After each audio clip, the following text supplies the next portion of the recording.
આપણે કર્યો નહીં એક ફોન સજ્જનો વડીલો માતાઓ બહેનો ને નાના ભક્તોના ચરણોમાં કોટી કોટી વાર વંદન.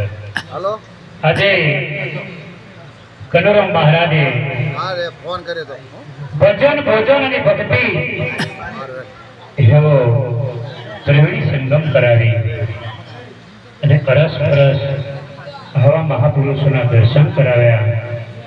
તે બદલ તેમને તેમના પરિવારજનોને કોટી કોટી વાર વંદન તેમજ જય ગુરુ મહારાજ.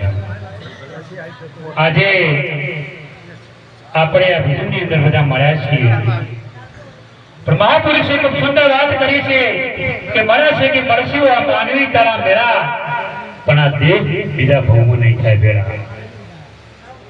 ભગવાને આપણને મનુષ્ય અવતાર આપ્યો શા માટે?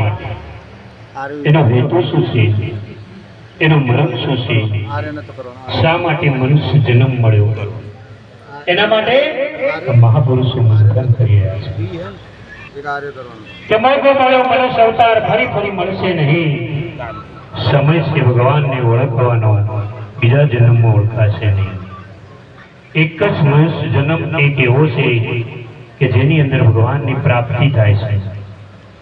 ગીતામાં કૃષ્ણ ભગવાને સુંદર વાત કરી છે કે 84 લાખ યોનિઓમાંથી ફરતો ફરતો એક જ વખત મનુષ્ય અવતાર મળે છે, અને આ મનુષ્ય અવતારની અંદર ભગવાનની પ્રાપ્તિ થાય છે. પણ ક્યારે?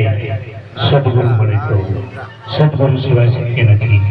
ગુરુ વિના જ્ઞાન મળે નહીં, ગુરુ વિના મિટે ના ભેદ, ગુરુ વિના સંશય ટળે નહીં, બાકી વાંચો ચાલે.